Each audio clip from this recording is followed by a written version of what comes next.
Olá pessoal, aqui é a Raquel. Hoje quero começar com vocês a série do nosso livro 1964, O Elo Perdido. Este livro aqui é o mesmo livro que o Brasil Paralelo vai fazer a série de 1964. E eu quero fazer essa série um pouco diferente da primeira série que eu fiz com vocês sobre o comunismo. Por quê? Exatamente porque o Brasil Paralelo vai falar sobre este livro mais em detalhes, vai ser bem mais legal deles, né? Vai ser um filme no cinema, então eles vão passar para vocês bastante informação. Aqui com este livro eu quero passar para vocês já por cima, eu quero te dar só mesmo uma pincelada neste livro, porque eu quero que vocês tenham ideia de como o comunismo tem se alastrado no Brasil. Se eu disser para você assim, um médico fulano de tal é comunista, eu disser um policial militar é comunista, ou um advogado é comunista, muitas pessoas acham um absurdo, né? Falar assim, nossa, você chamou um cara do militar de comunista, não pode, né? Bom, este livro aqui fala bastante sobre isso. Então é por isso que eu queria dar realmente só uma pincelada por cima para vocês terem uma ideia, no geral, como o comunismo tem alastrado no Brasil e quando isso tudo começou, tá? Então vamos direto à introdução do livro. Eu vou começar aqui lendo as minhas anotações. A Organização Comunistas Internacionais surgiram por iniciativa de Lenin entre o dia 2 e o dia 6 de março de 1920. Eles formaram vários partidos comunistas, e entre eles na Tchecoslováquia. O objetivo deles era preparar o terreno para a Revolução Mundial. A STB é uma polícia secreta da Tchecoslováquia. O objetivo deles não era combater criminosos, mas liquidar pessoas e organizações que não aceitavam o regime comunista. Por isso, eles usavam métodos brutais de investigação, como tortura, depoimento forçado e crime fabricado. No Brasil, o principal objetivo do Serviço Secreto Tchecoslovaco era combater os Estados Unidos, mas não era só isso. Em 1989, na Tchecoslováquia, aconteceu uma tal Revolução Veludo. Foi quando o povo, os cidadãos, insatisfeitos, eles se manifestaram contra o regime comunista e que foi derrubado naquela época por causa de protestos. Ou seja, se já aconteceu de conseguirem derrubar regimes comunistas em outro país pela força dos cidadãos, nós já podemos ter uma noção que nós também temos essa força como cidadãos para derrubar qualquer regime comunista no Brasil, ok? Mantenha isso sempre na sua cabeça. Como foi feito isso? Então, teve uma descomunização, uma restituição e privatização.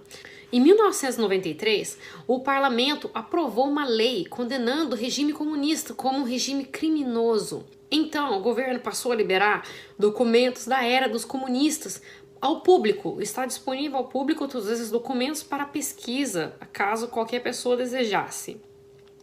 Essa foi a introdução. Agora eu vou começar aqui nos capítulos. E este vídeo de hoje, pessoal, já fala sobre 5 capítulos, porque eu quero passar para vocês a informação mais rápida. Eu não quero ficar muito tempo neste livro, porque eu tenho outros livros para passar para vocês. Tá, depois que a Segunda Guerra Mundial acabou, um bloco de comunistas da Tchecoslováquia continuaram a ser amigos do Brasil. Existiam muitos imigrantes tchecoslovacos no Brasil. Em 1952, em Praga, que é a cidade da Polônia, foi enviado para o Rio de Janeiro um espião comunista. E ele tinha o codinome Onza e também Trem. Ele tinha 2 codinomes, tá? Onza e Trem, era a mesma pessoa. Só que ele foi como diplomata na época. E ele era barbeiro, ele não tinha nenhuma capacidade para o trabalho. Ele nem português falava. Só que ele estava determinado a fazer o trabalho e ele tinha coragem para isso. Anos se passaram e ele passou a ser subtenente e foi promovido para tenente, coronel. E o Onza, esse tal Onza Trem, que é espião comunista, chegou a receber medalhas pelos serviços prestados à pátria. Eu quero mostrar para vocês que é esse aqui que era o cara espião. Esse é o Trem, tá? E essa aqui foram as medalhas que ele recebeu pelo serviço à pátria no Brasil. Tá? Então um comunista se infiltrou, teve sucesso, né, no que ele quis fazer, no propósito da carreira dele de espião, que foi se infiltrar como tenente e coronel. Onza recebeu uma missão de Praga, então, da Polônia, concentrar toda a sua atenção aos ministros das relações exteriores do Brasil. O objetivo dele era examinar a estrutura, a organização e descobrir ao máximo tudo sobre os funcionários do Itamaraty, com atenção especial àqueles que trabalhavam com países de democracia popular com a União Soviética. Entre as tarefas de Onza, ele teve que abranger a polícia, o exército, pesquisas científicas, como reconhecer um programa nuclear, por exemplo. Onza não era o único. No Rio de Janeiro já existiam outros agentes tchecos, recrutados pela STB, que a STB é aquela agência de polícia secreta. E eles eram recrutados na base da ideologia.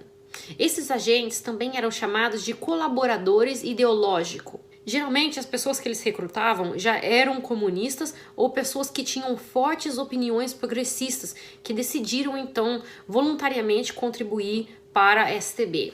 O nome desses outros agentes eram Peter, Ozak e Lucy. Onza chegou no Rio de Janeiro em agosto de 1952.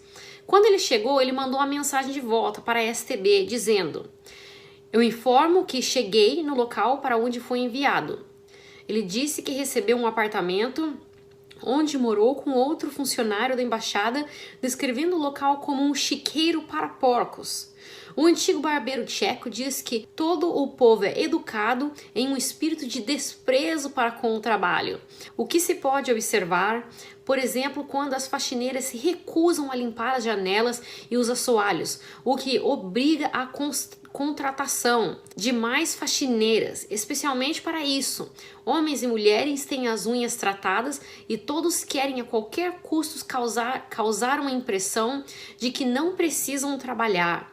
Violência e assassinato são diários. Ele se queixou também de aprender a língua portuguesa. Ele disse: "Uma língua tão infernal que, além de tudo, é usada apenas para um único país." Olha a ignorância do indivíduo, né? Porque português não é usado só no único país. Em janeiro, Onza reclamou do calor, dizendo: "Passamos o dia todo molhado de suor. Beber água com gás não ajuda em nada. Inclusive faz mal ao estômago. Mas temos que vencer isto." Onza informou a central da STB que 3 pessoas já estão sendo trabalhadas.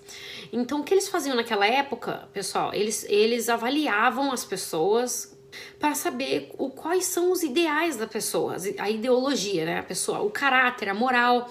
Então, ele avaliava isso e pensava assim: essa pessoa tem potencial para ser comunista, ou essa pessoa já é uma comunista. Então eles usavam essa definição para poder, eles chamavam essas pessoas de trabalhadas, tá? Então ele disse que já estava trabalhando em 3 pessoas, que era Ozak, Moto e Lucy. Moto era um advogado do Banco do Brasil, que ajudou na embaixada em diversas questões. Um jovem de visão progressista. Ozak era um empreendedor de alta posição, presidente da Câmara Brasileira do Comércio. Bom, por aqui já acabou, pessoal, até o capítulo 5 que eu li para vocês. Eu queria explicar rapidinho aqui no meu ponto de vista. Este rapaz, essa pessoa que foi para o Brasil como espião da STB, me deu uma impressão, lendo o livro, que ele odiava o Brasil. Ele odiava tudo no Brasil, o calor, né? Reclamava que o povo não queria trabalhar, que o pessoal falou que o pessoal era educado, mas ele reclamou da casa onde ele morou, falou que era tudo que lá parecia um chiqueiro para porcos. Reclamava das faxineiras, o cara reclamava de tudo, né? Reclamava de tudo. Ele detestava estar no Brasil, mas ele estava lá com uma missão de infiltrar no governo e conseguir passar a ideologia comunista para outras pessoas e usar as pessoas como sendo trabalhadas, que eles dizem aqui no livro. Por enquanto, é isso que eu vou passar para vocês hoje. Semana que vem eu vou passar mais informação do livro para vocês. Não sei quantos capítulos eu vou passar. Eu vou tentar fazer o máximo que eu conseguir em um vídeo só, pra gente poder acabar este livro aqui mais rápido que o outro. Eu quero acabar este aqui antes de começar no Brasil Paralelo nos cinemas, tá? Então vou ficando por aqui. Um grande beijo a vocês. Tchau, tchau!